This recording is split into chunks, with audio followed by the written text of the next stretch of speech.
Oi, gente, bem-vindos ao meu canal. Eu sou Valesca e aqui vamos mergulhar no mundo dos livros que vão nos ajudar a entender mais sobre educação de filhos. Se você quer acompanhar a leitura de alguns trechos destes livros, fiquem aqui comigo. Toda semana vou trazer a leitura de trechos dos livros que estamos lendo lá no meu grupo de WhatsApp.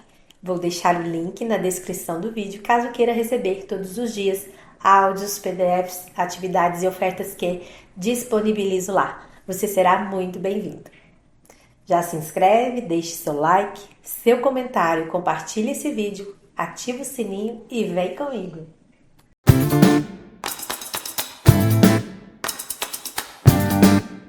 Capítulo 2, parte 6. Não há nada como ter um filho para aprendermos que os seres humanos sentem antes mesmo de serem capazes de raciocinar. E os bebês e as crianças se concentram mais em seus sentimentos do que em qualquer outra coisa. A maneira como você responde e reage aos sentimentos do seu filho é importante, porque é uma necessidade fundamental dos seres humanos. O quê? Ter nossos sentimentos reconhecidos e compreendidos pelas pessoas que têm papéis relevantes em nossas vidas. Um bebê é puro sentimento, um pacotinho de sentimentos, se preferir. Nem sempre entendemos tudo o que eles sentem. Às vezes vamos precisar confortá-los por um tempo até se acalmarem, mas é com esse trabalho amoroso que você vai criar as bases para a futura saúde emocional do seu bebê. Se os sentimentos dele forem levados a sério nos próximos anos, seu bebê vai aprender que, se às vezes as coisas parecem ruins, mais para frente vão ser melhores, especialmente se puder expressar como se sente para alguém que se mostre compreensivo. Uma resposta sensível aos sentimentos de seus filhos vai ensiná-los a ter uma relação saudável com seus próprios sentimentos, desde os extremos de raiva e luto, passando pelo contentamento e pela sensação de calma e tranquilidade, até os picos de alegria e generosidade. Essa é a base da boa saúde mental e é por isso que esta sessão talvez seja a mais importante do livro. Eu não gosto desse negócio de conter, ela dá um nome aqui pro tópico, aprender a conter sentimentos. Eu acho que é por causa da tradução, né? Não deve não ter achado uma palavra melhor. Vamos lá, vamos ler para ver o que ela fala. Ignorar ou negar os sentimentos de uma criança pode ser prejudicial para a saúde mental dela no futuro.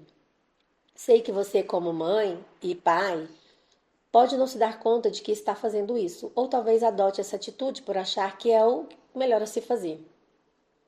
Quando outras pessoas, principalmente nossos filhos, estão infelizes, negar esses sentimentos difíceis às vezes é nossa escolha automática. Pode parecer a coisa certa.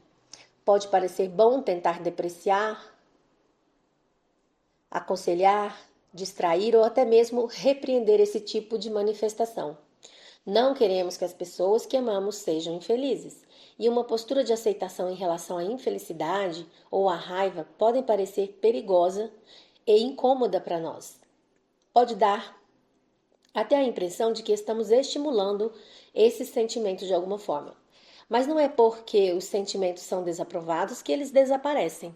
Eles apenas encontram um esconderijo, onde se inflamam e causam problemas mais adiante na vida. Pense no seguinte: quando você precisa gritar mais alto? É uma pergunta. Quando você precisa gritar mais alto? Quando ninguém está escutando.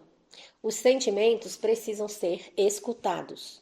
Não quero que você se sinta mal pela forma como pode ter reagido aos sentimentos dos seus filhos no passado, mas preciso destacar que é vital reconhecer, levar a sério e validar os sentimentos deles. A causa comum de depressão na vida adulta não é o que está acontecendo no momento, e sim o fato de que na infância a pessoa não aprendeu em sua relação com os pais como se reconfortar. Se, em vez de ser compreendido e reconfortado, o indivíduo ouviu que precisava parar de sentir o que sentia, ou chorou até pegar no sono, ou foi deixado sozinho com sua raiva, sua capacidade de tolerar sentimentos desagradáveis ou dolorosos vai se tornando cada vez menos viável à medida que as dissonâncias emocionais vão surgindo. A capacidade de tolerá-las diminui. É como se houvesse um pedaço limitado em que as emoções difíceis podem ser contidas até ficar cheio demais e esses sentimentos não terem mais para onde ir. Quando somos confortados e reconfortados pelos nossos pais, quaisquer que sejam nossos sentimentos, maior é a chance de adotarmos uma visão mais otimista em relação a esses sentimentos, o que nos torna menos suscetíveis à depressão ou à ansiedade mais adiante na vida. Não existe nenhum modo seguro de evitar problemas de saúde mental, mas com certeza é útil instigar em nós mesmos a crença de que, qualquer que seja a emoção que experimentemos, ainda somos aceitáveis e, por mais que estejamos nos sentindo mal, isso vai passar. Lembre-se, todos os pais cometem erros e corrigi-los é mais importante do que os erros em si. Portanto, se você pensou que a melhor tática para fazer seus filhos se sentirem melhor era fingir que não está vendo quando eles estão nervosos ou infelizes, não se preocupe. É possível mudar a forma de reagir ao sentimento dos nossos filhos para que eles se sintam vistos e ouvidos. Pode parecer estranho e diferente quando você começar a agir dessa forma, mas essa pode facilmente se tornar uma abordagem habitual. Primeiro, pense em como reagiu aos sentimentos dos seus filhos no passado. São 3 as maneiras, e a sua pode ser semelhante à sua forma de reagir aos seus próprios sentimentos. Pode ser que você varie entre as 3, a depender da emoção ou da situação.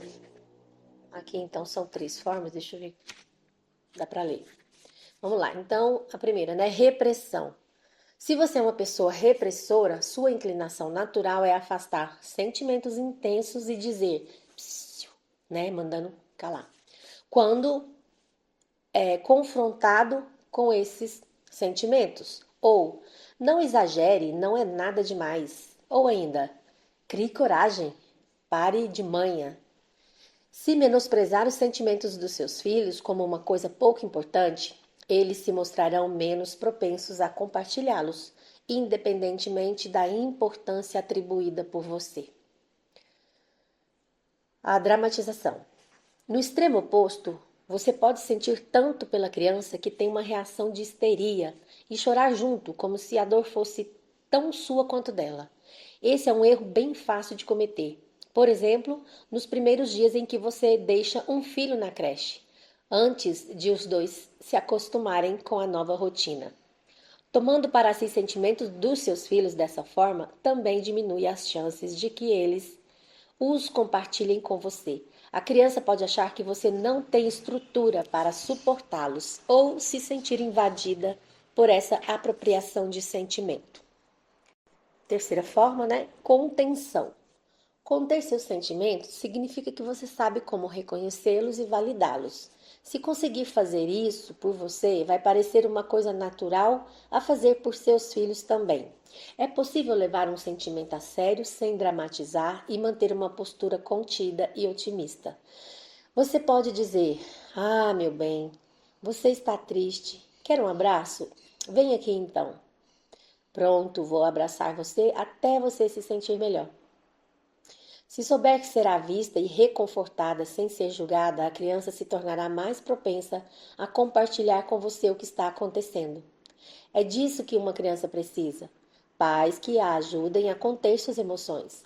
Isso significa que você está lá para ajudar e sabe e aceita o que ela sente, mas não se deixa levar por esses sentimentos. Essa é uma das coisas que os psicoterapeutas fazem por seus pacientes. Eu acho que a palavra melhor aqui não é conter. Seria regular, né? Hoje a gente usa regular as emoções. Pode usar também, vou pensar aqui em uma outra palavra. Conseguir ser essa figura que sabe conter, no caso é gerenciar, né? Eu acho que é a melhor palavra, gerenciar ou regular, né? Porque conter parece assim, sabe? Quando a gente vai conter uma coisa, é como se a gente quisesse parar, né? E eu acho que a intenção dela não é dizer para parar, né? É de regular mesmo, né? Então, ó, conseguir ser uma figura, vamos trocar essa palavra. Conseguir ser essa figura que sabe regular emoções significa reconhecer a raiva em uma criança, entender o motivo e talvez ajudá-la a traduzir aquilo em palavras, encontrando maneiras aceitáveis para ela expressá-la sem adotar uma atitude punitiva nem se deixar abalar por esse sentimento. Isso também vale para outras emoções. Somos todos diferentes em relação às emoções, com as quais ficamos mais à vontade por causa de nossas experiências na infância. Isso depende de que associações com cada emoção foram feitas pelas outras pessoas e, consequentemente, por nós.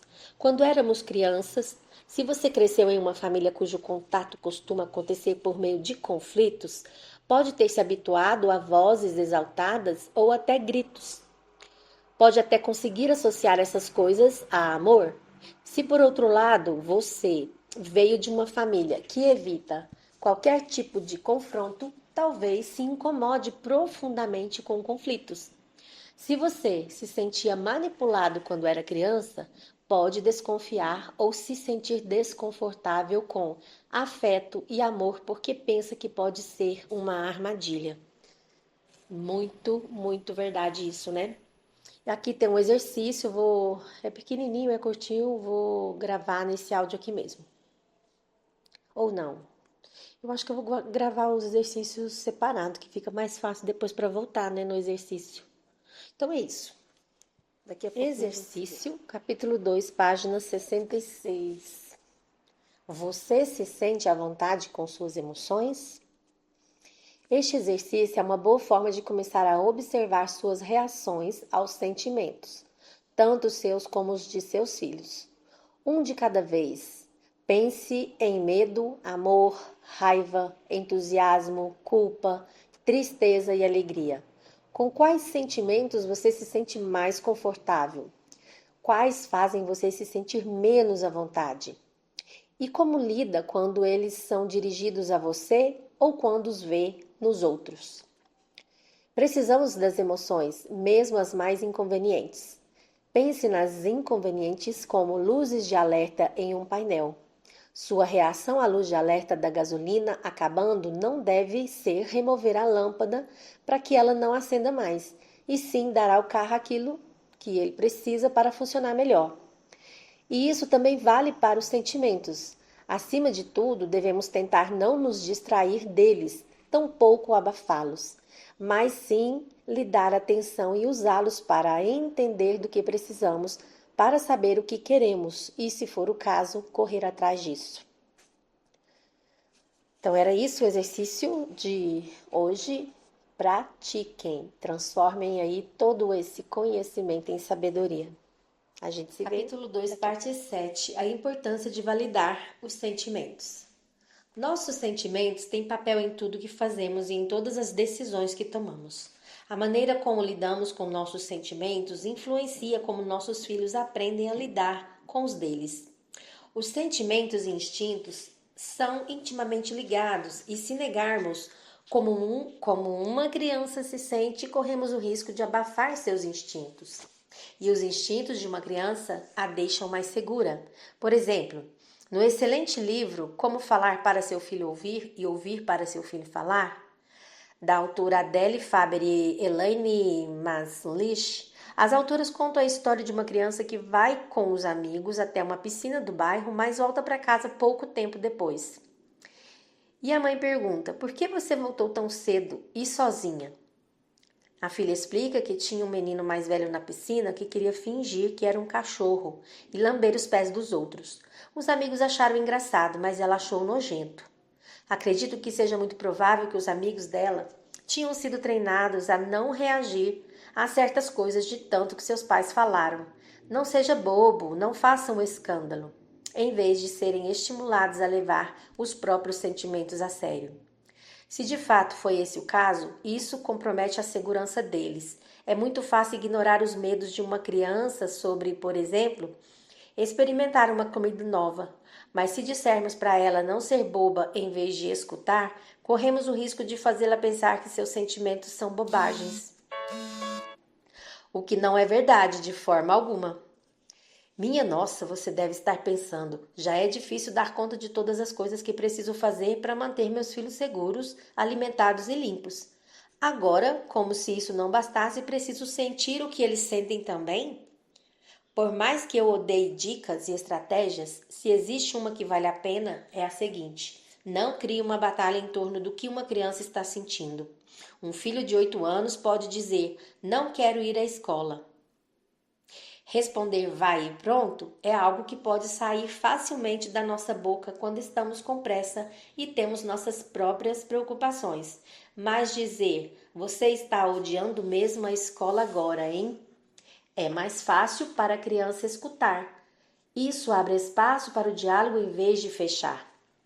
E são raras as vezes em que negar o sentimento de uma criança é o caminho mais rápido. Por exemplo, como vivemos com pressa, pegamos um filho pequeno no colo para tentar colocar um casaco nele, que não gosta dessa atitude. Então pedimos que ele mesmo faça isso, mas a essa altura ele está decidido a não vestir o casaco.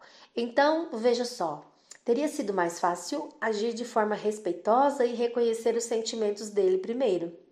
Isso significa avisar que está na hora de colocar o casaco em vez de tentar vesti-lo à força, e depois observar, escutar e mostrar que entendeu o que ele está sentindo.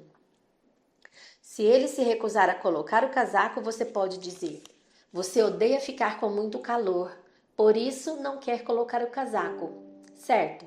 Vamos vestir quando você estiver lá fora e começar a sentir frio. E, se você vive com pressa de manhã, acorde mais cedo para ter algum tempo para respeitar o ritmo mais lento de seus filhos e reconhecer seus sentimentos. Assim é menos provável que a vida vire uma batalha. Esse áudio é curtinho, porque aqui tem um relato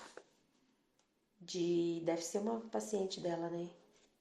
E depois eu vou fazer em outro áudio. Capítulo 2, parte 8. Vamos então ao relato da Kate, que tem um filho pequeno, né, chamado Pierre, que algumas vezes por dia algo o chateava e ele começava a chorar do nada.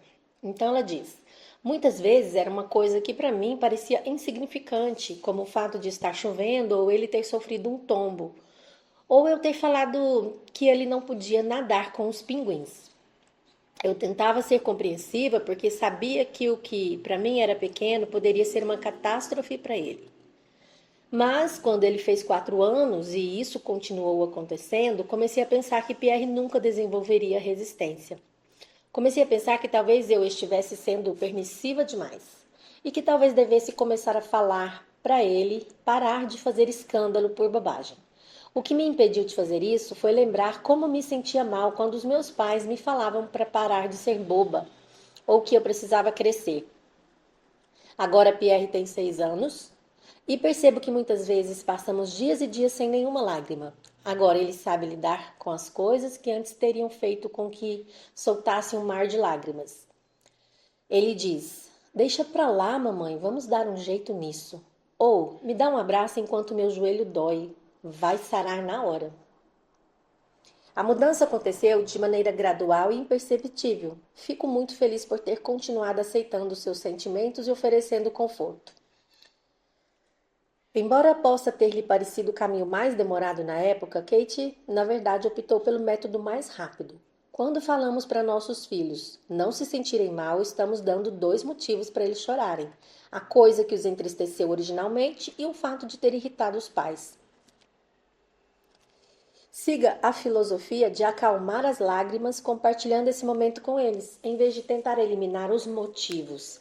Se você levar os sentimentos de seus filhos a sério e os reconfortar quando eles precisarem, aos poucos eles vão aprender a internalizar essa forma de se reconfortar e com o tempo vão se tornar capazes de fazer isso por conta própria. Se você cresceu sofrendo reprimendas por demonstrar sentimentos inconvenientes, é muito fácil repetir esse modelo com seus filhos. Uma coisa que pode impedir esse erro é se lembrar de quando eles faziam você se sentir mal por estar triste, como Kate. A tristeza é parte da vida, mas se essa repressão por se sentir triste ainda estiver internalizada, mesmo na vida adulta, talvez você se pegue pedindo desculpas por chorar quando alguma coisa horrível acontece. Pode ser difícil aceitar os sentimentos dos filhos em vez de repreendê-los por expressá-los se, assim como Kate, seus sentimentos foram negados pelos seus pais. Pode parecer um salto no escuro, e é mesmo. Você está quebrando os elos de sua corrente emocional ancestral. Mas lembre-se, essas são as bases para a boa saúde mental de seus filhos. A propósito, deslizes como repressão e dramatização não vão destruir seus filhos para sempre, ainda mais se a maioria deles for corrigida mais adiante. Ficar à vontade com suas emoções, por mais fortes que sejam, é o segredo para ser capaz de conter os sentimentos dos seus filhos e tranquilizá-los. Se você reagir de forma histérica, ó as maritacas, nossa. Se você reagir de forma histérica, não vai ser capaz de conter nem seus próprios sentimentos, muito menos os de uma criança. Talvez você precise de um treinamento para lidar com suas próprias emoções sem reprimi-las ou reagir com histeria. E sim, reconhecendo como se sente e encontrando formas de se tranquilizar ou aceitar a ajuda das pessoas ao seu redor para isso. Uma maneira de fazer isso é definir seu sentimento em vez de se deixar definir pelo sentimento. Você pode fazer o mesmo pelos seus filhos. Em vez de dizer estou triste ou você está triste, diga estou me sentindo triste. Ou, parece que você está se sentindo triste. Usar essa linguagem permite a você definir o sentimento em vez de se identificar com ele. Esse detalhe pode fazer uma grande diferença. Também é importante adquirir o hábito de falar sobre sentimentos, tanto os seus como os dos seus filhos. À medida que as crianças amadurecem, a parte lógica do cérebro delas se torna mais dominante. Não que se tornem absolutamente lógicas. Os seres humanos nunca deixarão de ser criaturas emocionais, mas elas podem aprender a usar imagens, desenhos e linguagens para discutir e entender como se sentem. Ao fazerem isso, seus sentimentos começam a agir em favor delas, em vez de subjugá-las. Quando seus filhos expressam sentimentos, colocá-los em palavras ou imagens pode ajudar a ordená-los e entendê-los. É fácil dizer, você parece feliz com isso, mas pode ser mais difícil reconhecer as emoções difíceis ou aquelas que você deseja que seus filhos não sintam. Se uma criança está chorando porque você não a deixou tomar sorvete depois do almoço, saber reconhecer um sentimento difícil não significa que você precisa ceder a essa vontade, tampouco largar o trabalho para que ela não tenha mais de ficar com a babá ou evitar qualquer outra coisa que a deixe infeliz. Significa apenas encarar os sentimentos dela a sério, levá-los em consideração ao tomar decisões e ajudar a tranquilizá-la. Não por negação ou distração, mas por reconhecimento, compreendendo sua reação sem fugir nem se distanciar dela. Pode parecer arriscado no começo reconhecer sentimentos que você prefere que ela não tenha, como ter raiva do irmão ou de visitar a avó. Mas se a criança se sentir vista e compreendida, isso lhe dará um motivo a menos para reclamar e chorar. Em seu livro A Criança Orquídea, publicado originalmente em janeiro de 2019, o Dr. Thomas Boyce conta que ele e seus colegas estavam coletando dados para analisar como o estresse do início das aulas afeta o sistema imunológico das crianças quando ocorreu o grande terremoto de 1989 na Califórnia. A princípio, os pesquisadores ficaram decepcionados porque esse fator adicional comprometia o estudo, mas decidiram se aproveitar da ocasião para pesquisar o efeito do abalo sísmico sobre o sistema imunológico das crianças. Todas elas receberam uma caixa de giz e folhas de papel, e os pesquisadores pediram que desenhassem o terremoto. Algumas crianças fizeram desenhos felizes e animados do desastre, enquanto outras demonstraram mais angústia e ilustraram os aspectos mais terríveis do terremoto. Qual grupo de crianças você acha que estava mais saudável? As crianças que fizeram desenhos felizes e otimistas do terremoto sofriam significativamente mais doenças respiratórias do que aquelas que representaram medo, fogo, fatalidade e tragédias. O Dr. Boyce compreendeu que isso significava que uma característica que remonta aos primórdios da humanidade, a de se expressar por meio de contar histórias ou fazer arte, é uma forma de nos apropriarmos das coisas que nos dão medo, porque quanto mais nos expressamos dessa maneira, menos assustadoras as coisas vão se tornando. Expressamos nossa tristeza, por mais doloroso que possa ser, porque toda vez que fazemos isso, em maior ou menor grau, a intensidade do sentimento diminui. Nossa, incrível, hein? Existe uma técnica que chama histórias que curam. É exatamente isso, é deixar a criança se expressar e contar como ela percebeu o que aconteceu, sabe?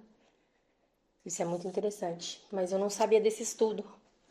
A gente tem essa técnica lá no Educando Filhos Emocionalmente Independentes, mas eu não sabia desse estudo. Legal.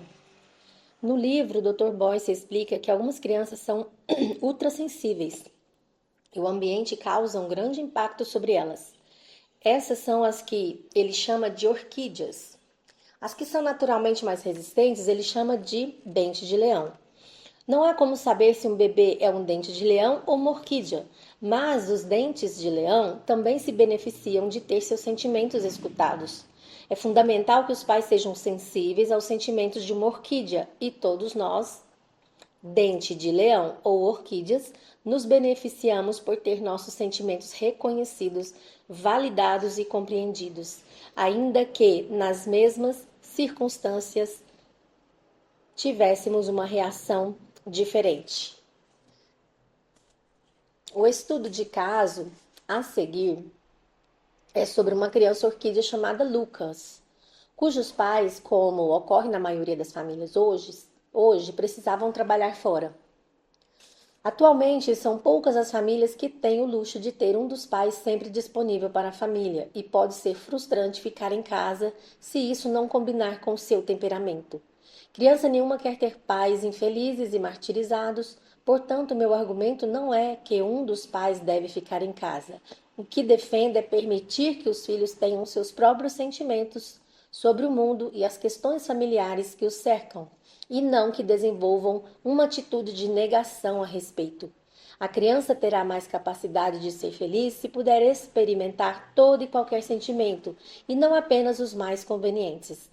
Além disso, se a interpretação do Dr. Boyce de seu estudo sobre o terremoto de 1989 estiver correta, expressando como se sente e tendo seus sentimentos ouvidos e compreendidos, ela também terá um sistema imunológico mais forte. Queremos tanto que nossos filhos sejam felizes, queremos porque os amamos demais, que podemos cair na armadilha de desenvolver uma atitude de negação a respeito de como eles se sentem. Espero que o estudo do Dr. Boyce e a história a seguir nos lembre que esse não é o melhor caminho a seguir. A história fica para amanhã, porque já são 11 minutos de áudio e a gente se vê então. Capítulo 2, parte 9. O perigo de desaprovar sentimentos. Um estudo de caso. Anis e John são pessoas afetuosas e carinhosas, dedicadas a seu filho pequeno, Lucas, de 10 anos. Ambos têm pequenas empresas e trabalham muito para consolidar sua reputação e sua base de clientes. Compraram um apartamento e estão felizes por terem esse patrimônio como garantia futura, mas vivem se sentindo inseguros financeiramente. Lucas entrou para a creche quando era pequeno, mas nunca se acostumou. Então, seus pais empregaram uma série de babás para cuidar dele. Na situação financeira em que estavam, eles não pareciam ter opção além de alguém mais que cuidasse de Lucas. As babás o levavam para a escola, o buscavam e ficavam com ele nos dias sem aula. Além delas, amigos da família e a avó de Lucas ajudavam. Anis e John faziam questão de ter um tempo juntos aos finais de semana e Lucas parecia bem feliz. Os dois sempre pensavam no melhor para Lucas em termos de amor e cuidado e mal podiam esperar para vê-lo, embora muitas vezes, quando chegavam em casa, o menino já estivesse dormindo. Se Lucas pedisse para ver um deles com mais frequência, os pais prometiam fazer alguma coisa de que ele gostasse no fim de semana. Lucas parecia bem. Sim, Lucas parecia bem até que, aos 10 anos, tentou pular da janela do sexto andar. Foi impedido de fazer isso apenas porque John havia esquecido alguma coisa, voltou ao apartamento e conseguiu puxá-lo de volta para dentro. A babá estava lavando louça na cozinha. Sei que se trata de uma história alarmante e devo salientar que tentativas de suicídio são raras para uma criança em circunstâncias razoavelmente felizes, como as de Lucas. Os pais de Lucas se afastaram temporariamente do trabalho para ficar com ele porque sabiam que se tratava de uma emergência. Eles não faziam ideia de que o filho estava tão infeliz.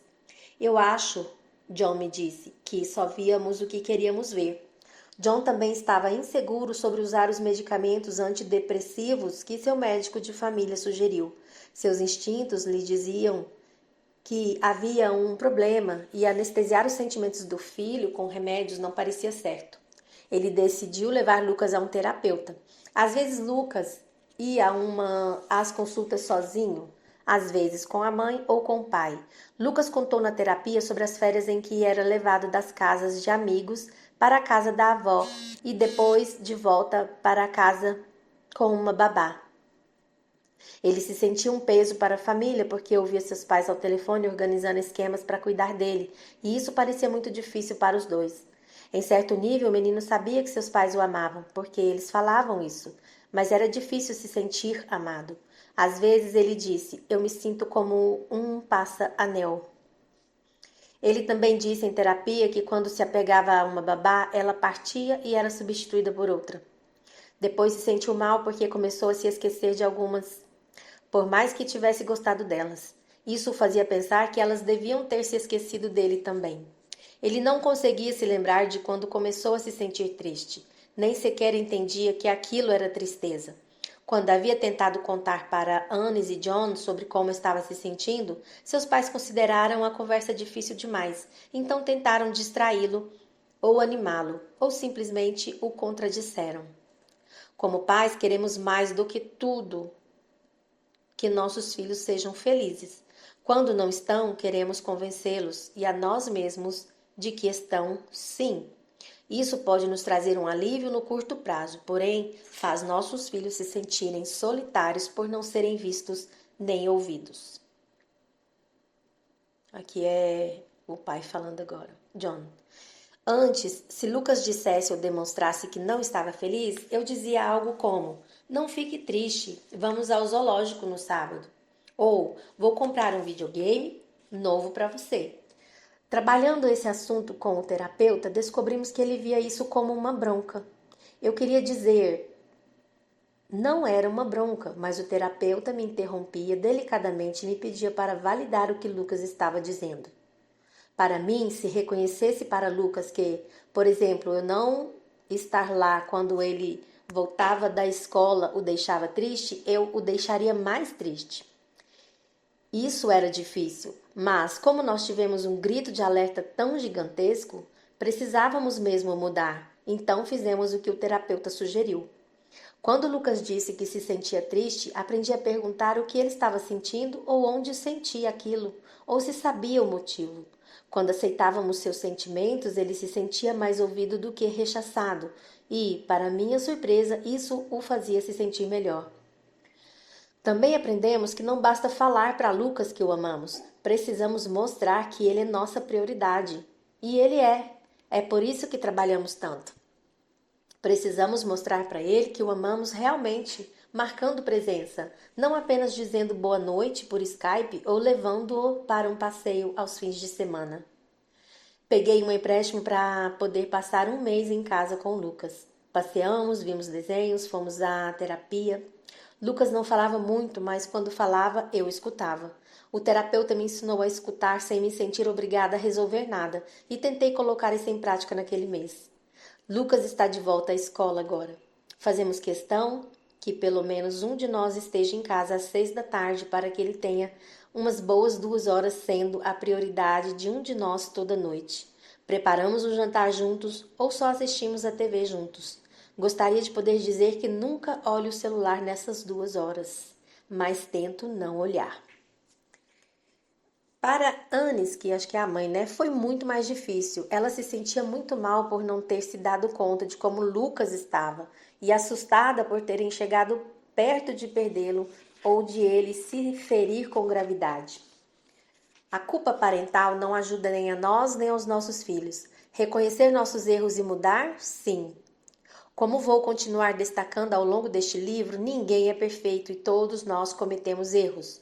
Os erros não são o que mais importa, e sim a maneira como os consertamos. As rupturas que causam problemas em nossas relações com os nossos filhos e com a saúde mental deles só se tornam um problema se não forem reparadas. Também gostaria de enfatizar que a descoberta de Lucas e seu terapeuta foi a de um problema.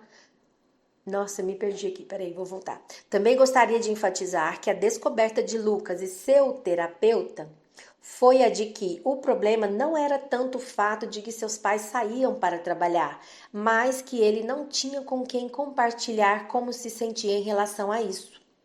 Da mesma forma, não foi o terremoto que deixou algumas das crianças doentes, e sim o fato de o sistema imunológico daquelas que eram capazes de expressar livremente a forma como se sentiam sobre o estresse, sobre o desastre que as protegeu. Imagino que a culpa possa ter algo a ver com papéis de gênero tradicionais, que ela se considerava mais responsável por Lucas do que John. O pai e a mãe são responsáveis pelos filhos na mesma medida, claro, mas é difícil deixar de lado as tradições que remontam às muitas gerações. Isso não significa que não devam ser abandonadas, e sim que essas questões precisam ser discutidas para que os membros da família não presumam coisas a partir de pressupostos diferentes.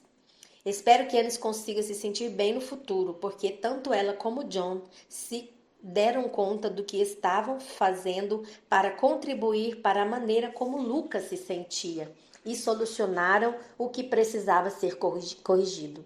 Os dois aprenderam a validar sentimentos e experiências e são ótimos em fazer isso com Lucas agora, e também consigo mesmos e um com o outro. Felizmente, a maioria das crianças não tenta o suicídio, mas não espere por alertas preocupantes, sejam problemas na escola, ataques de raiva, automutilação, depressão ou ansiedade, para demonstrar aos seus filhos todos os dias que você pensa neles e leva seus sentimentos a sério. Incentive a criança a desenhar o que sente e aceite estes sentimentos. É imprescindível mostrar que aquilo que ela sente é importante. As palavras só são capazes de ir até certo ponto. As atitudes vão além. É impossível delegar amor. Um certo grau de cuidado com as crianças, sim, mas amor, não. Também não dá para procrastinar. O amor não pode esperar até o fim de semana. As crianças precisam de pelo menos um dos pais todos os dias. Como o psiquiatra e psicanalista infantil Donald Winnicott notou ao observar crianças brincando de esconde-esconde, ele diz: é uma alegria estar escondido e um desastre não ser encontrado. Isso também vale para a vida. Podemos gostar de alguns segredos, tanto como adultos quanto como crianças, mas se não tivermos ninguém para nos enxergar, mostrar que entende como somos, onde estamos e quando queremos alguma coisa, isso pode levar a um desastre.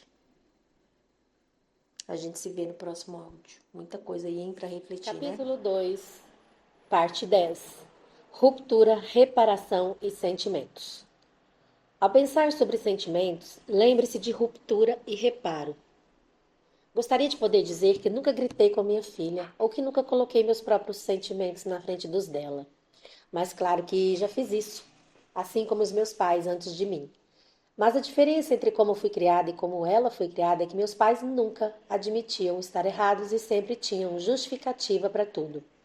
Mesmo quando eu já era adulta, meus pais nunca me pediam desculpas se me tratavam de maneira injusta ou quando ficava claro que estavam enganados sobre alguma coisa. Eu sabia que não queria ser assim. Então tomei a decisão consciente de não repetir esse comportamento. Apesar das minhas boas intenções, às vezes eu me comportava de uma forma da qual me arrependia. Quando fazia isso, se parasse no meio ou percebia mais tarde, eu sempre pedia desculpas à minha filha, ou mudava minha forma de pensar ou minha atitude. Eu e meu pai, desculpa, gente, eu e o pai da minha filha mudávamos quando o nosso comportamento não era positivo e admitíamos quando estávamos errados. Eu não sabia como isso a afetaria. Foi um experimento, criar um novo elo na cadeia emocional da família, mas comecei a descobrir desde cedo. Certa tarde, quando tinha por volta de 4 anos, Flo estava comendo um pedaço de bolo na cozinha e disse: Desculpa por estar mal-humorada no carro, mãe. Eu estava com fome. Agora estou melhor.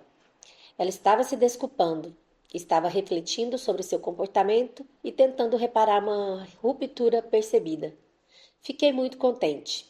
Nunca imaginei que assumir a responsabilidade pelo meu comportamento, sem ficar me justificando ou botando a culpa em outra pessoa, significaria que ela aprenderia a fazer o mesmo. Mas aprendeu, claro. As crianças, como todos nós, tendem a retribuir o tratamento que recebem. Mostrar-se sensível aos sentimentos alheios e fazer o reparo necessário depois da ruptura é sempre melhor do que impasses, campos de batalhas e ganhar ou perder. Outro momento em que me lembro de ficar animada foi a primeira vez em que minha filha falou: Eu vou ficar com raiva logo mais. Em vez de agir motivada pela raiva, ela a expressou em palavras. Assim pude responder: Sim, isso é muito irritante, não? E ela aprendeu a continuar conversando sobre o que sentia, em vez de fazer uma birra. Sentir junto ao invés de tentar resolver. Dave, pai de Nova, de 4 anos, estava frustrado porque ela parecia apegada demais às rotinas. Ele detestava vê-la fazer uma birra enorme quando as coisas não saíam do seu jeito. Por exemplo, se não podia sentar em seu lugar favorito no carro. Ele a repreendia ou tentava convencê-la a ser mais flexível, mas normalmente os dois só acabavam mais irritados um com o outro. Dave me perguntou o que fazer para ajudar Nora a aprender. É Nora, viu, gente? Porque lá em cima estava escrito Nova. É Nora. Bem que eu achei estranho. Ai, ai. Deus me perguntou o que fazer para ajudar Nora a aprender a ser adaptável. E expliquei a importância de validar sentimentos. Ele decidiu então que tentaria isso. Algum dos primos, de novo, escreveram Nova aqui, ó. Algum dos primos de Nora precisavam de uma carona e sem saber, sentou no lugar que ela costumava sentar. Ela começou a chorar na mesma hora. Normalmente eu teria dito: não faz escândalo, é só sentar em outro lugar. Ou pediria ao primo que mudasse de lugar. Mas o que fiz foi me agachar para ficarmos na mesma altura e falei para ela em um tom baixo e gentil: É muito difícil para você ver o Max no seu lugar. Você queria muito sentar lá, não? O choro diminuiu um pouco e ela olhou para mim. Eu a compreendi de verdade e percebi que ela viu isso no meu rosto. Falei que ela poderia sentar lá da próxima vez e perguntei: Onde você quer sentar agora? Do lado da janela ou na cadeirinha da frente? Para minha surpresa, ela foi e buscou a cadeirinha, colocou o cinto sozinha e começou a conversar, toda contente. Dar bronca e tentar convencer Nora. Gente, já não sei se é Nora ou se é Nova, porque aqui tá Nova de novo. Dar bronca e tentar convencer Nora, vou falar Nora, né? Porque é mais comum. Só a tinha deixado mais teimosa. Quando ela viu que seu pai realmente sentia muito, ela não precisava mais insistir no que queria. Dave validou os sentimentos de Nora. É como continuar dirigindo na mesma direção ao derrapar no gelo. Se tentar uma guinada para o outro lado, você escorregará mais ainda. Mas, se alinhar os pneus para onde o carro estiver embicando, vai recuperar o controle do volante e conseguir estabilizar o carro. Uma das coisas mais difíceis no processo de reconhecer os sentimentos dos filhos é quando você se sente de outra forma. Por exemplo, seu filho de 7 anos pode soltar um suspiro pesado e dizer: a gente nunca sai. Você pode querer argumentar, mas nós fomos ao parque de diversões na semana passada. Ou a gente vive saindo. Talvez você se irrite porque o esforço e os gastos gerados pelo passeio não foram reconhecidos. Negar os sentimentos dos filhos pode começar a afastar essa pessoa com quem você quer ter uma relação amorosa para a vida toda, cuja felicidade é tão importante. Mudar sua reação pode parecer um contrassenso, mas todas nós nos sentimos melhor quando nossas experiências são reconhecidas e não rechaçadas. E nesse sentido, as crianças não são diferentes. Entenda que a criança está apenas dizendo o que sente e use isso como uma oportunidade para criar laços, para falar sobre os sentimentos dela em vez de afastá-la. Negar a infelicidade não faz com que essa sensação desapareça, apenas a enterra em uma camada mais profunda. Vamos voltar ao exemplo. A criança diz: a gente nunca sai. O adulto fala: você parece entediado e irritado. Sim, a gente passou o dia inteiro em casa. É verdade, nós passamos. O que você queria fazer? Queria ir ao parque de diversões de novo. Esse dia foi divertido, não foi? Foi sim. Essa conversa tem grandes chances de satisfazer a criança e é menos provável que se transforme em uma discussão. Seus filhos não são burros, eles sabem que não podem ir ao parque todos os dias, mas precisam que os pais saibam que querem a companhia deles e que também se sintam assim. O importante é saber confortar os sentimentos deles enquanto aprendem a lição desagradável de que a vida nem sempre pode ser do jeito que eles querem. Isso vale para todos, crianças e adultos. Quando nos sentimos mal, não precisamos que a situação seja resolvida. Queremos alguém para compartilhar a sensação e não para tentar contorná-la. Queremos que a outra pessoa entenda como nos sentimos para não ficarmos sozinhos com esse sentimento. Minha filha Flor, hoje já adulta, me disse um dia desses: sinto tanta vergonha por ter sido reprovada no meu exame de direção. Ninguém gosta de ver os filhos sofrendo e é fácil cometer o erro de correr para tentar resolver o problema. Você não precisa sentir vergonha, falei, tentando desesperadamente contornar a situação. Não, ela respondeu. Só preciso de um abraço. Todos cometemos deslizes, assim como eu, mas se tentarmos compartilhar o que os nossos filhos sentem em vez de rechaçar seus sentimentos, na maioria das vezes, eles vão saber do que precisam e conseguir pedir. Você não precisa esperar até a criança aprender a falar para validar os sentimentos dela e levá-la a sério. Pode fazer isso interpretando a situação, imaginando o que ela está sentindo e expressando isso em palavras. Mesmo quando a criança sabe falar, pode não ser capaz de articular um sentimento tão bem como você. É por isso que, no exemplo dado, o filho se expressa dizendo: a gente nunca sai. Em vez de estou inquieto, preso em casa e sem saber o que fazer. Nesse caso, o pai traduz em palavras os sentimentos que observa no menino. Uma reação que é bem recebida e leva a um momento de conexão quando ele responde, foi sim.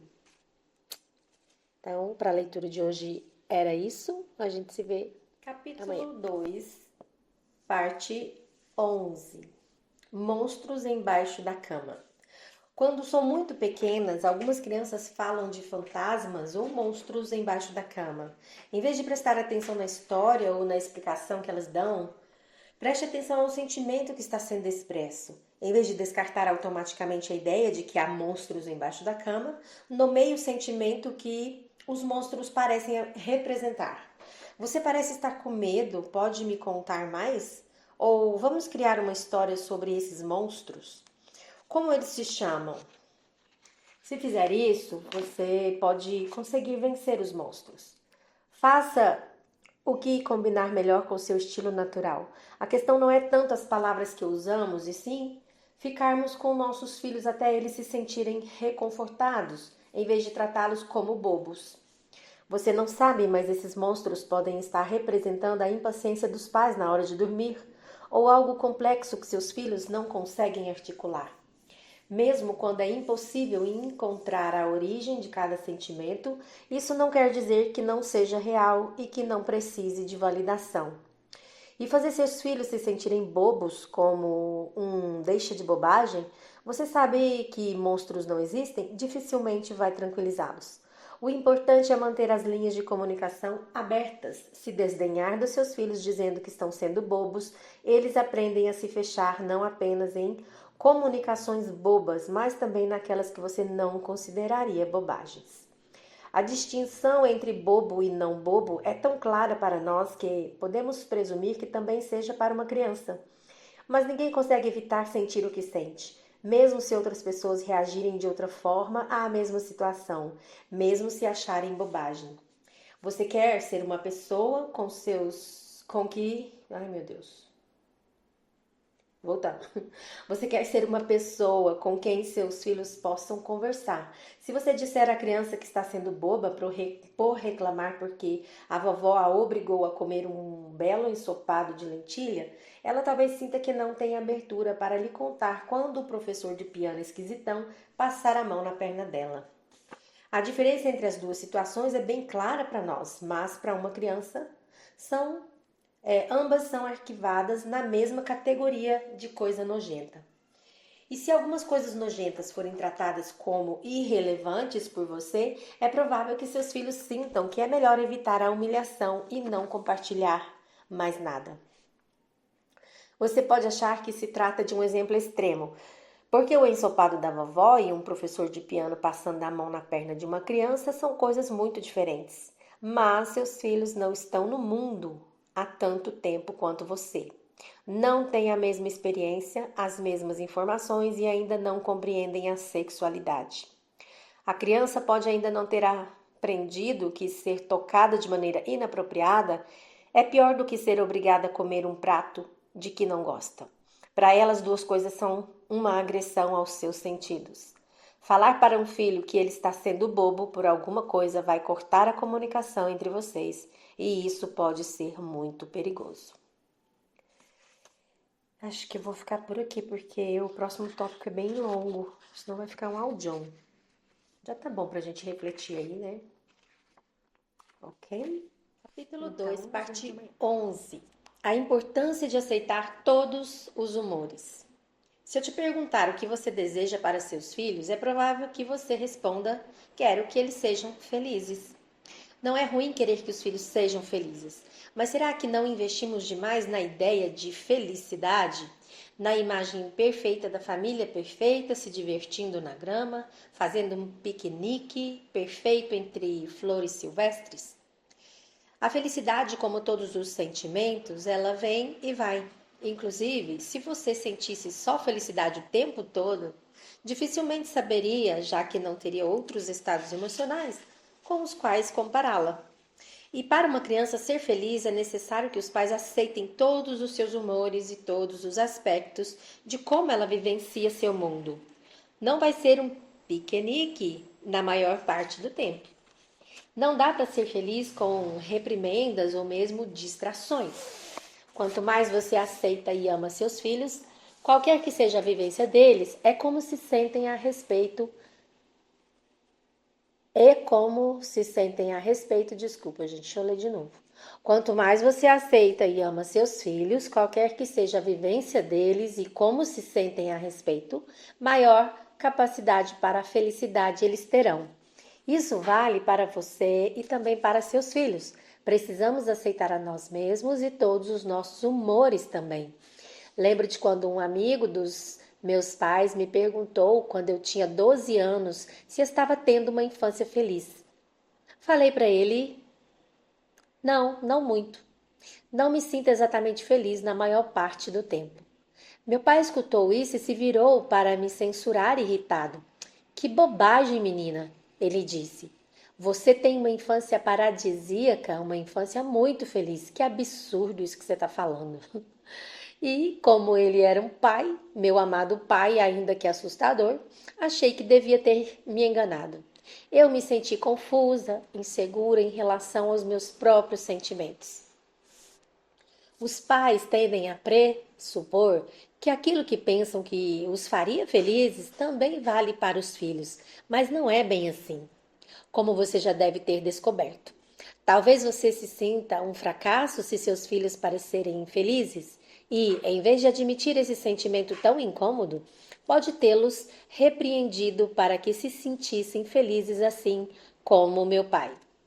Se na época eu tivesse o mesmo conhecimento de hoje, eu teria conseguido entender melhor como eu estava me sentindo depois de receber a reprimenda do meu pai, mas na ocasião meu cérebro simplesmente entrou em parafuso. É assim que fico quando um sentimento meu é negado por alguém que admiro. E, no meio do turbilhão, ainda entra a vergonha, porque eu entendi alguma coisa de maneira errada e nunca soube o que foi. O meu pai perdeu O que meu pai perdeu foi a oportunidade de se conectar comigo. Talvez não naquele momento, mas depois que a visita tivesse ido embora. Ele poderia ter me perguntado o que eu estava sentindo e não tomado a resposta, fosse qual fosse, como um ataque pessoal contra si. Poderia ter me ajudado a articular melhor a sensação e ter tentado ver o mundo com os meus olhos.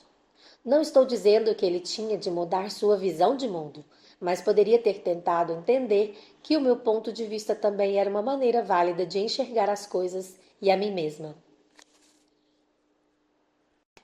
Se a tristeza, a raiva e os medos dos seus filhos forem tratados não como coisas negativas a serem corrigidas, mas como oportunidades para aprender mais sobre eles, a relação entre vocês vai se tornar mais profunda. Assim, é mais do que provável que eles tenham mais capacidade de serem felizes. Se chegar em casa e disser para seu parceiro ou parceira: tive um dia péssimo no trabalho, e ele ou ela responder: não deve ter sido tão mal, você provavelmente vai achar que seu sentimento não foi visto, nem ouvido, nem atendido. Pode até achar que foi refutado. Se esse é o tipo de resposta que você costuma receber, pode acabar deixando de se confidenciar a essa pessoa. Se, em vez disso, seu parceiro ou parceira disser, me conte mais, e você explicar que precisou fazer um trabalho 2 vezes por causa de um descuido da sua chefe e ouvisse em resposta, não é à toa que você acha que teve um dia ruim, poderia começar a se sentir melhor. Se, por outro lado, seu parceiro ou parceira começar a resposta com algo como, nesse caso você deveria, e lhe der um conselho, você provavelmente vai se sentir pior. Se ouvir uma resposta como: olha que esquilo bonitinho na janela, você vai querer parar de falar sobre o problema. Afinal, de que adianta? O esquilo pode até ajudar você a esquecer que está infeliz. Mas, como os sentimentos não foram trabalhados, eles vão voltar.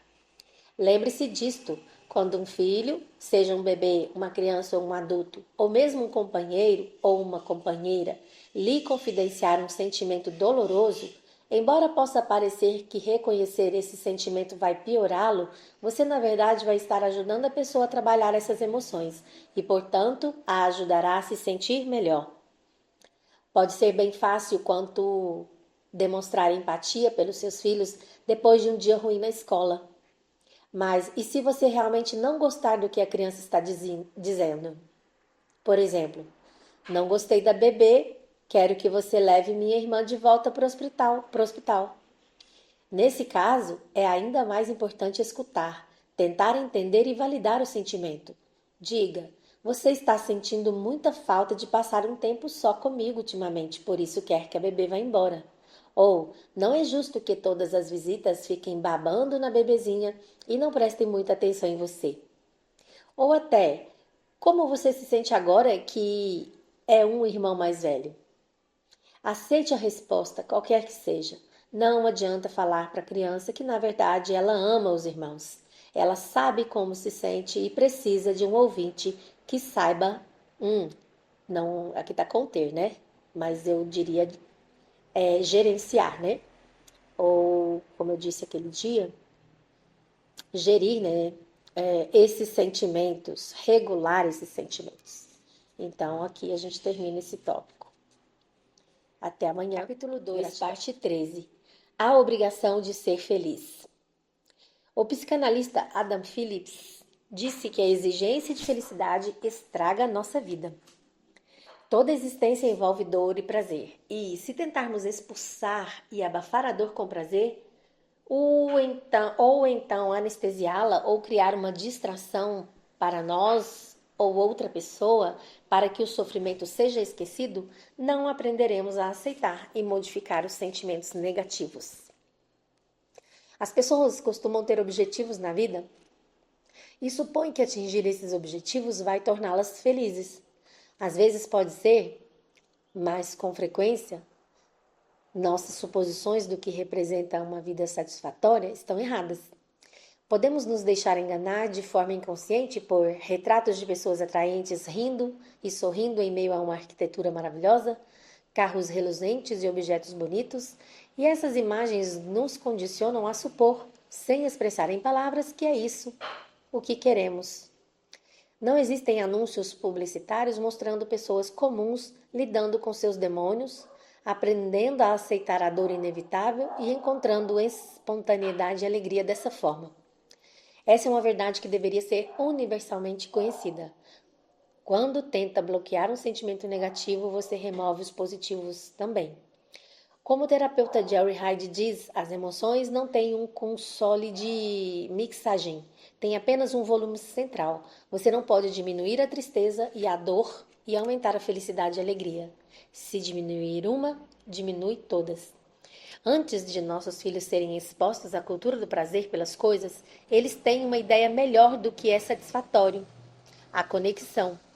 É a sensação de serem compreendidos, entendidos pelos pais e cuidadores e de encontrar sentido e significado em seu ambiente e assim se sentirem conectados com o mundo ao seu redor. Para ser entendida, a criança precisa que aceitemos todos os seus sentimentos, sua raiva, seu medo, sua tristeza e suas alegrias. Somos incapazes de fazer isso a menos que estejamos conectados com nossos próprios sentimentos. Quando você deseja a felicidade dos seus filhos, independentemente daquilo que os deuses do consumismo enfiaram em nossa cabeça, isso provavelmente não tem nada a ver com comprar coisas, não tem a ver com ser o mais inteligente, o mais rico, o mais alto ou o mais brilhante, nem nada do tipo. O que importa é a qualidade dos relacionamentos deles. O que aprendemos no convívio com pais e irmãos cria hábitos, um mapa para todos os nossos relacionamentos futuros. Se nos envolvermos em uma dinâmica na qual precisamos estar sempre certos, sempre ser os melhores, sempre ter o maior número de coisas materiais, sempre ter de esconder como realmente nos sentimos, sem nunca ter nossos pensamentos e sentimentos aceitos como são, isso poderá frear o desenvolvimento da nossa aptidão para a intimidade e nossa capacidade de sermos felizes. Validar os sentimentos dos nossos filhos, por outro lado, fortalecerá os laços entre nós e eles. Hillary é uma mãe solo que administra um salão de cabeleireiro. E esta é a história dela. Tashi tinha 3 anos quando seu irmãozinho Nathan nasceu e eu fiz o que me aconselharam. Comprei um presente do bebê para ela. Mas ela não se deixou enganar e disse: um bebê pequeno não tem dinheiro e não sabe ir à loja. No começo, ela adorava ouvir que era uma irmã mais velha e tinha orgulho de falar isso para as visitas. Mas depois de um tempo, a novidade de ter um bebê novo em casa se desgastou e ela começou a fazer mais birras, se recusava a cooperar e voltou a fazer xixi na cama. No começo, com as minhas boas intenções equivocadas, eu falava que ela adorava ser uma irmã mais velha, mas esse comportamento só foi piorando cada vez mais. Uma noite, eu fiquei pensando depois de 1 hora de dormir que foi exaustiva e, para ser franca, absolutamente horrível. Gente, eu não entendi essa parte do livro, tá? É isso mesmo que está escrito. Mas não entendi isso aqui não. Continuando. Lembrei de quando minha irmã nasceu e como eu odiava aquilo. E me achava uma pessoa má por odiar minha irmã. Então, quando fui crescendo, tinha certeza de que era uma pessoa má porque todo mundo me falava que fui péssima com ela. Mas eu não conseguia evitar. Para ser sincera, ainda me irrito com a minha irmã sem motivo. Percebi que tentar forçar Tasha a gostar de Nathan estava funcionando mal tanto para ela como para mim. Comecei a me sentir mal por ela. Decidi que me esforçaria para tentar entender seus sentimentos e articulá-los para ela, e tentaria fazer isso pelo menos por um tempo que fosse necessário para criar uma conexão, porque eu sentia que estávamos muito distantes uma da outra. Na manhã seguinte, eu disse: Você odeia que o Nathan esteja aqui, não é? Ela não respondeu nada. E eu continuei: Lembro que quando sua tia nasceu, eu odiei muito também. E assim como estou fazendo com você, todo mundo me falou que eu deveria adorar aquilo e eu não adorava. Sinto muito, Tati, por estar sendo tão difícil para você. Naquele dia, quando ela se comportou mal, eu não dei bronca, só mantive a mesma postura. Você não gosta mesmo, né, de quando eu preciso dar comida para o Natan em vez de brincar com você. Desculpa, Tati. Sempre que ela precisava me dividir ou esperar alguma coisa ou ser incomodada, eu descrevia como achava que ela devia estar se sentindo. Tati não ficou animada logo de cara, mas na hora do lanche da tarde, seu comportamento tinha melhorado. Estávamos nos aproximando porque eu não estava confrontando seus sentimentos. Estava seguindo a onda deles. Foi ótimo ter a cooperação dela de volta. Ela até começou a ajudar, buscando guardanapos e passando lencinhos, e me dizendo quando Natan tinha acordado da soneca. Na hora de dormir, tivemos a primeira noite sem xixi na cama desde que Natan nasceu. O que eu aprendi é que quando uma criança sente alguma coisa, por mais inconveniente que seja, por mais que eu possa querer negar, preciso dar nome a esse sentimento, confirmar se entendi certo e validar com ela, como ela se sente. Um dia desses, precisávamos ir embora do parque e Natan, que agora tem 3 anos, queria ir uma última vez nas fontes depois que tínhamos acabado de secá-lo. O que significa que ele entraria no carro encharcado. Minha mãe tentou convencê-lo de que ele não iria querer ficar molhado no carro, mas não deu certo. Eu a interrompi e falei para Natan. Aqui ela vai perguntar, né? Realmente você quer se molhar de novo, não? Sinto muito que esteja decepcionado. Ela ficou fascinada com a maneira como ele aceitou isso. Também fico feliz em contar que, apesar das brigas entre Natan e Tashi, na maioria do tempo, eles brincam juntos ou separados sem hostilidade. Aqui temos um exercício, eu vou gravar outro áudio para ficar fácil de achar o exercício. Exercício capítulo 2, página 92. Sinta-se no lugar do outro. A prática de sentir o que outra pessoa sente se torna mais fácil quando surge uma situação real. Pense em uma pessoa ou grupo de pessoas que chegaram a uma conclusão diferente da sua em relação a alguma coisa. Por exemplo, digamos que votaram em outro partido. Em vez de menosprezá-las como burras, pense nas suas circunstâncias, suas esperanças e medos. Coloque-se no lugar delas e tente entender por que chegaram a uma decisão diferente da sua. Sinta com elas o mesmo sentimento. A empatia é um trabalho mais difícil do que pode parecer. Não é o mesmo que desistir de seu ponto de vista, e sim uma questão de realmente ver e entender por que o outro se sente assim e, o que é mais importante, sentir junto. Então é isso. Pratiquem capítulo 2, parte 14. Distrações para fugir dos sentimentos. A distração é uma das táticas favoritas dos pais para impedir os filhos de ter determinada experiência. É usada com frequência, mas raramente é indicada. Afinal, a distração é um truque, e a longo prazo essa manipulação não vai ajudar seus filhos, a desenvolver a capacidade de serem felizes. Se você olhar nos olhos de um bebê, não vai encontrar nada além de sinceridade. Acredito que os nossos filhos, qualquer que seja a idade, merecem o mesmo de nós. A distração não é uma atitude sincera da parte dos pais, é uma forma de manipulação. Também pode ser um insulto à inteligência da criança. Que mensagem a distração transmite? Imagine que você caiu e ralou feio o seu joelho. Como se sentiria se, em vez de se preocupar ou se interessar pela sua dor, o sangue ou a vergonha, seu parceiro ou parceira apontasse para um esquilo ou prometesse que vocês poderiam jogar seu videogame favorito? Não que não exista lugar para distração, mas como tática de manipulação, não mesmo. Se, por exemplo, um filho seu precisa passar por um procedimento médico, pode ser uma boa ideia dizer que ele vai se sentir menos, que ele vai sentir menos se, em vez de se concentrar na injeção, prestar atenção nos dedos acariciando a sua testa. Nesse exemplo, você não está tentando enganá-lo e ele sabe o que vai acontecer. Só está oferecendo a distração como uma forma de conforto. Seus filhos provavelmente vão tratar você da maneira como são tratados.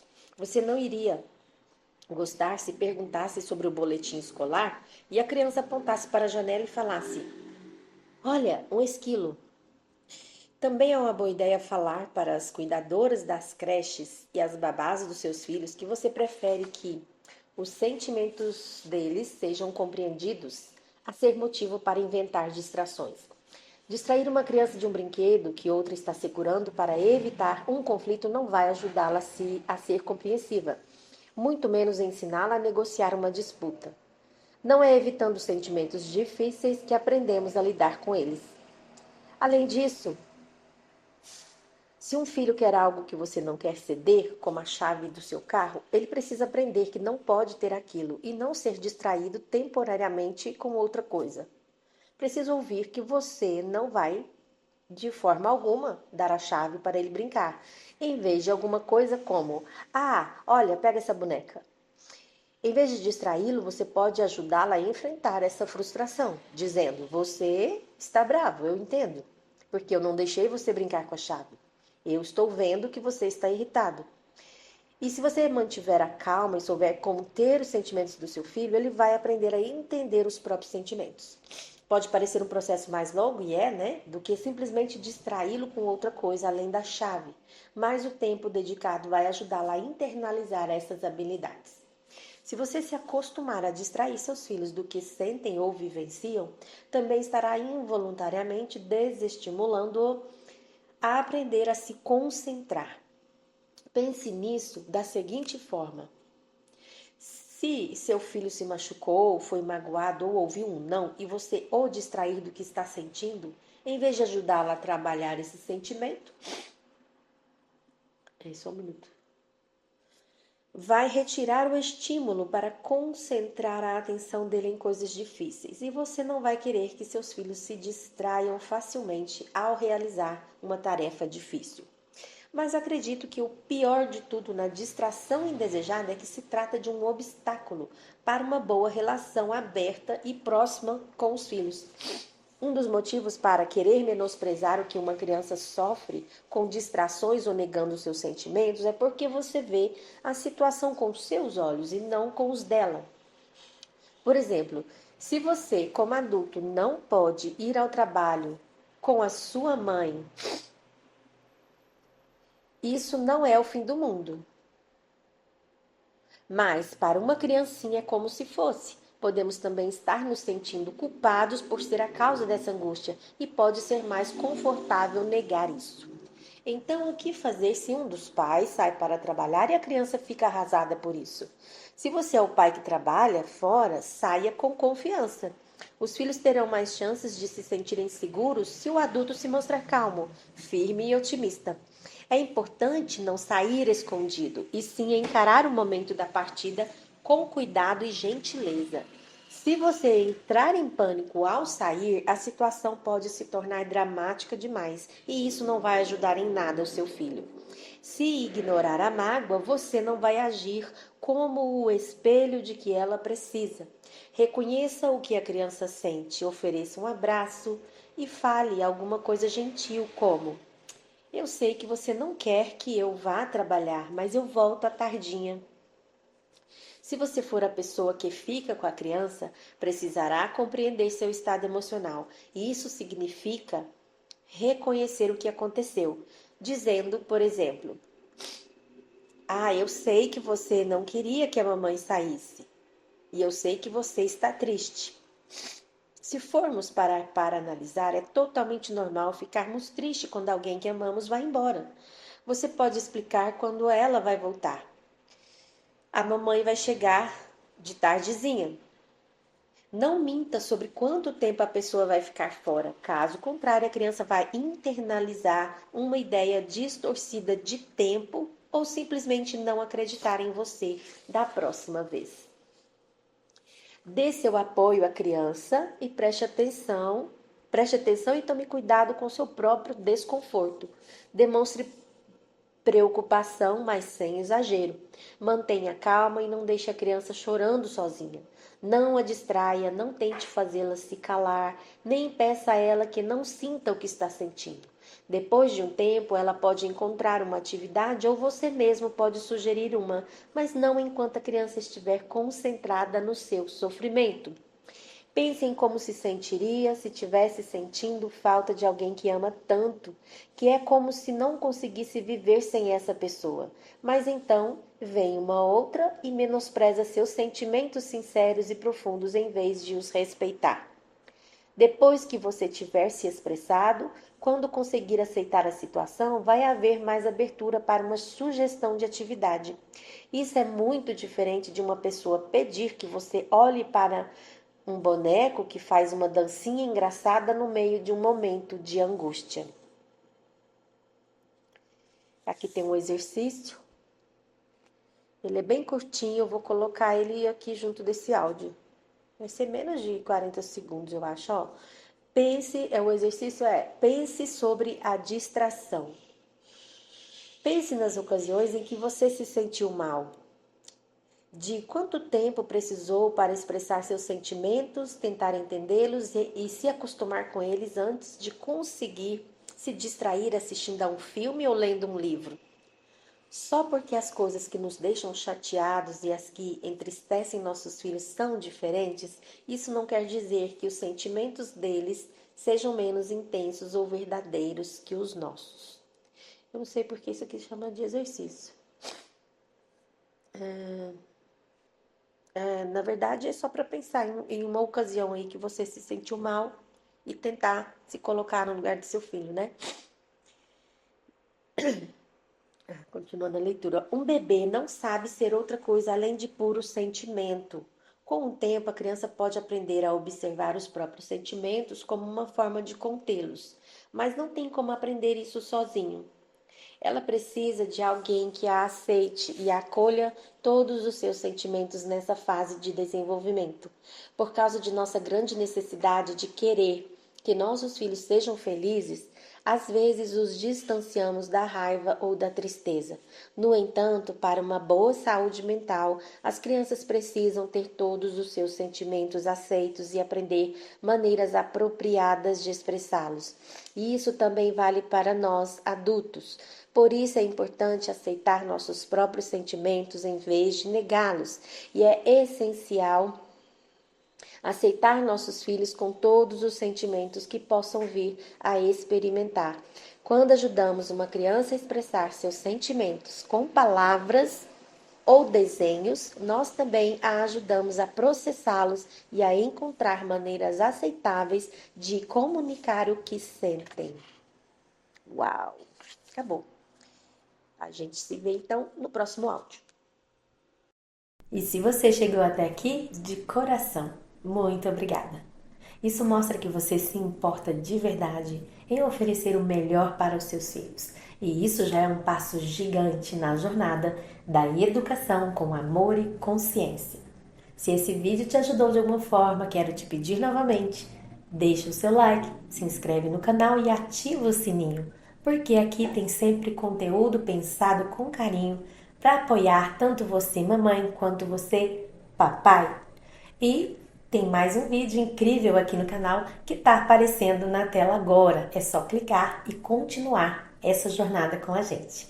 Um grande beijo e até o próximo vídeo.